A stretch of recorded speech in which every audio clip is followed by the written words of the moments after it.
کہ کیا فرقوں اور مسلکوں سے علیحدہ ہونا ضروری ہے؟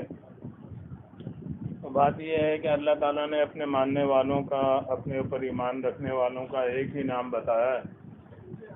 وہ سماکم المسلمین من قبل وفی ھذا، سورہ حج کی آیت نمبر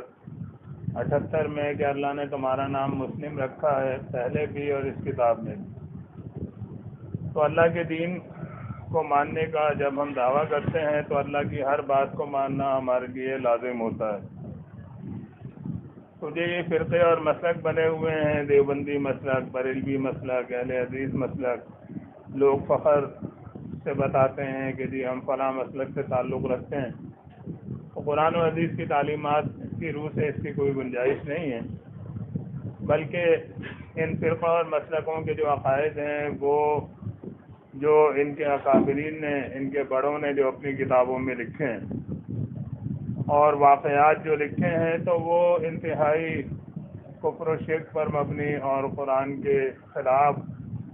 عقیدہ بنانے والے یہ عقائد اور باتیں ان سب نے کتابوں میں لکھی ہیں۔ اور مثال کے طور پر اللہ کی کتاب یہ کہتی ہے کہ یہ مرنے کے بعد دوبارہ زندگی قیامت کے دن ہے، ثم انکم بعد ذلک لمیتون ثم انکم یوم القیامت تبعثون، اس زندگی کے بعد تمہیں موت آئے گی اور قیامت کے دن پھر تمہیں دوبارہ اٹھایا جائے گا۔ سورہ مومنون میں اللہ تعالیٰ ارشاد فرماتا ہے آیت نمبر 15 اور 16 میں، لیکن آج یہ سب یہ عقیدہ رکھتے ہیں کہ یہ مردہ قبر کے اندر زندہ ہو جاتا ہے، یہ سنتا ہے، یہ دیکھتا ہے، قبر پہ آنے والے کو پہچانتا ہے۔ اللہ کے نبی صلی اللہ علیہ وسلم کو مدینے والی قبر میں زندہ مانتے ہیں، حالانکہ اللہ کے نبی صلی اللہ علیہ وسلم وفات کے بعد جنت الفردوس کے شہیدوں سے بھی اعلیٰ مقام میں، اس دنیا سے ان کا کوئی تعلق نہیں ہے، انہیں کچھ پتہ نہیں ہے کہ دنیا میں کیا ہو رہا ہے،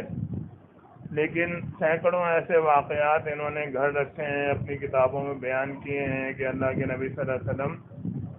مشکل کشائی کرنے آ گئے، حاجت روائی کرنے آ گئے۔ تو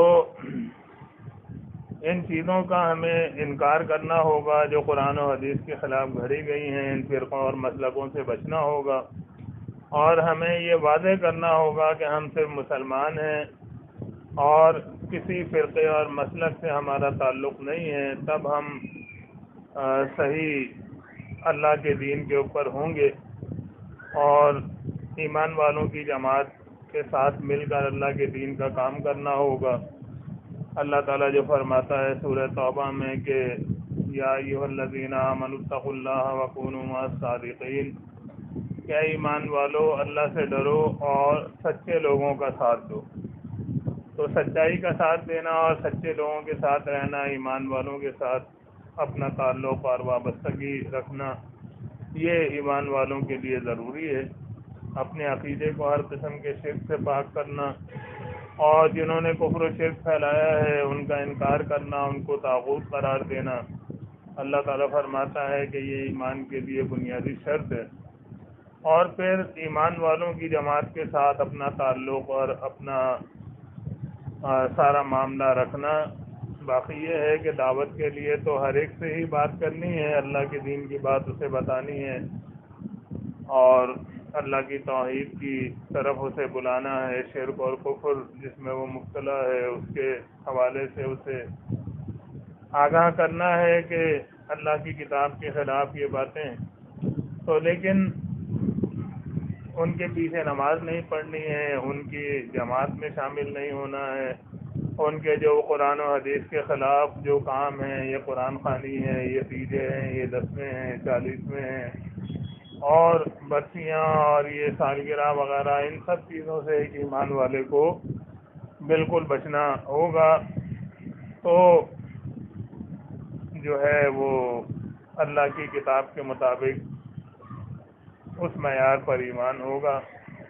اللہ تعالیٰ فرماتا ہے سورہ انعام میں کہ ان الذین فرقوا دینہم وکانوا شیعا لست منہم فی شیء، کہ اے نبی صلی اللہ علیہ وسلم جن لوگوں نے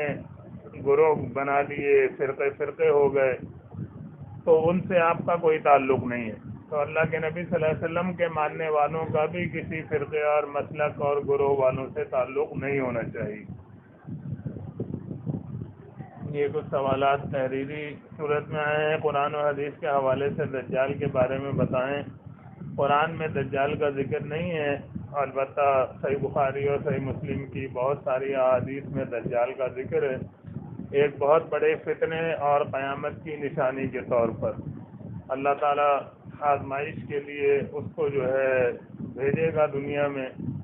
اور وہ کچھ عرصے تک دنیا میں رہے گا، اور مطلب ایسے کام وہ کرے گا کہ جس سے جو ہے لوگ یہ سمجھیں گے کہ اس کے پاس بڑی طاقت ہے، بڑا کچھ یہ کر سکتا ہے، لیکن وہ جو ہے کانا ہوگا اور اس کے ماتھے پر لکھا ہوا ہوگا کافر، صحیح مسلم کی حدیث میں آتا ہے۔ تو جو مومن ہے وہ تو ظاہر ہے کہ اس کے بہکاوے میں اور اس کے شعبدے بازیوں میں نہیں آئے گا، اور البتہ اور بہت سے لوگ اس کے پیروکار بن جائیں گے جو یہ شعبدے بازیوں کو ماننے والے اور یہی سمجھنے والے ہیں کہ انسانوں کے اختیار میں بہت کچھ ہوتا ہے۔ تو بہرحال یہ ہے کہ قیامت کی ایک نشانی کے طور پر اور ایک بڑے فتنے کے طور پر اس کا ذکر آیا ہے، اور اس کے بعد عیسیٰ علیہ السلام کو اللہ تعالیٰ نازل فرمائے گا آسمان سے، جن کو اللہ نے زندہ آسمان پر اٹھا لیا تھا، اور وہ نازل ہونے کے بعد پھر دجال کو بھی قتل کریں گے، اور جو یہودی جن کا وہ لیڈر ہوگا ان سے بھی بڑی جنگ ہوگی، اور وہ یہودی سارے مارے جائیں گے۔ تو کافی تفصیل سے اس سلسلے میں صحیح احادیث موجود ہیں۔